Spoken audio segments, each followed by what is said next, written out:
Our reading book is Grace for President. Grace for President is written by Kelly DiPucchio, and the pictures are by LeUyen Pham.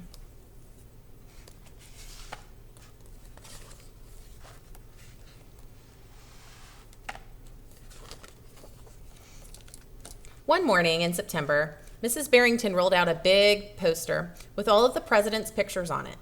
Grace Campbell could not believe her eyes. "Where are the girls?"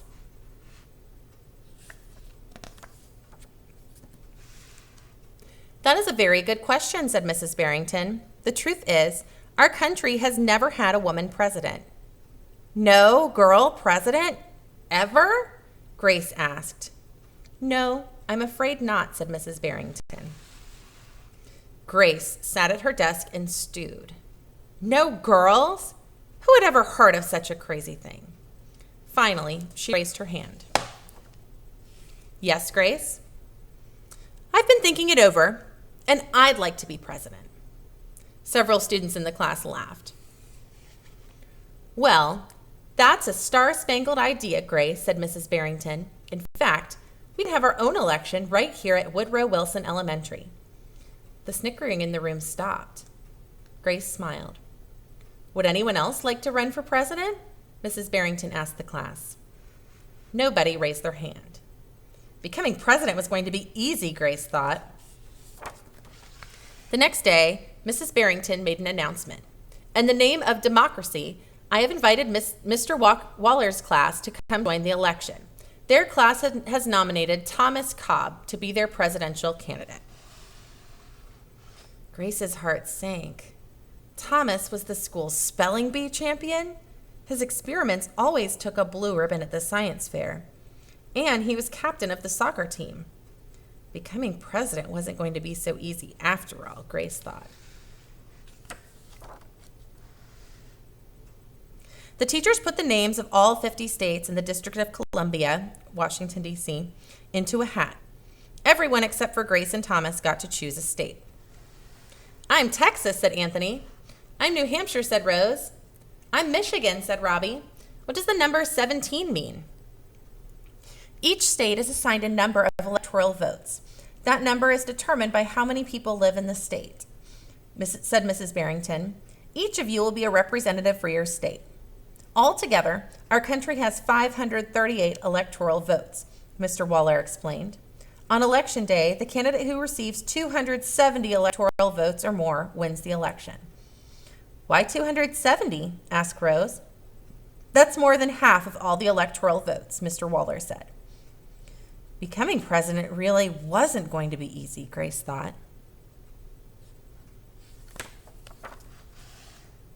Grace came up with a campaign slogan. "Make history. Vote Grace Campbell for president." Thomas came up with his own campaign slogan. "Vote for Thomas Cobb, the best man for the job." Grace listened to what issues were important to the students, and she made a list of campaign promises. Peaceful school, no bullies. A cleaner school, no littering. Better hot lunches, no more fish stick tacos. Thomas made his own list of promises.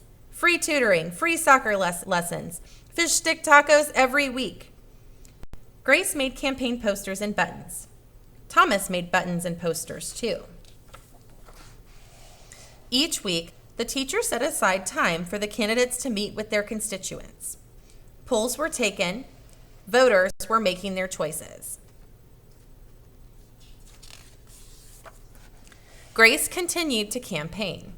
At recess, she gave speeches.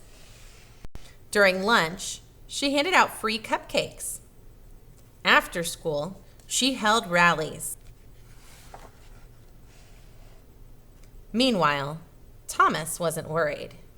He had carefully calculated the boys held a slightly more electoral votes than the girls. At recess, Thomas studied his spelling words.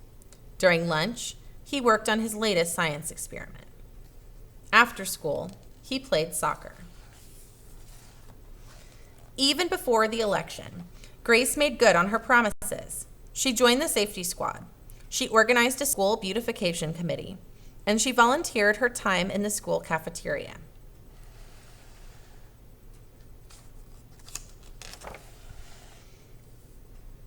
In early November, Woodrow Wilson hosted a special Election Day assembly. Grace and Thomas took their places on stage as the school band began to play. Henry was the first representative to approach the microphone. The Yellowhammer State of Alabama casts its 9 electoral votes for Thomas Cobb. Fletcher said, the Last Frontier State of Alaska casts its 3 electoral votes for the best man for the job, Thomas Cobb. Hannah called out, the Grand Canyon State of Arizona casts its 10 electoral votes for Grace Campbell. And so it went. State after state cast their electoral votes. The scoreboard of the gymnasium kept track of the totals. The voting demonstration was quickly coming to an end. Clara approached the podium. The Badger State of Wisconsin casts its 10 votes for my best friend, Grace Campbell. Grace looked at the scoreboard. Thomas had 268 electoral votes. She had 267.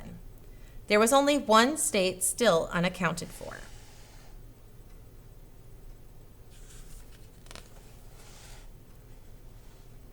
Thomas grinned. Grace felt sick. Sam walked up to the microphone. He looked at Grace.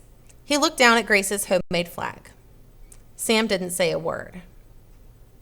What are you waiting for? Thomas whispered. The band stopped playing. All eyes were on Wyoming. Finally, Sam cleared his throat. The Equality State of Wyoming casts its 3 electoral votes for Grace Campbell.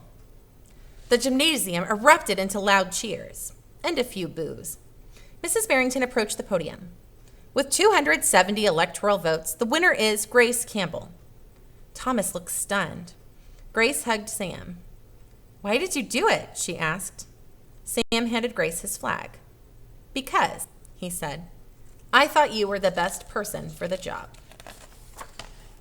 The following week, the students in Mrs. Barrington's class were preparing for their career day presentations. Grace volunteered to go first. She stood at the front of the room and glanced at the poster still hanging on the wall. My name is Grace Campbell, and when I grow up, I'm going to be President of the United States. And this time, everybody believed that she would.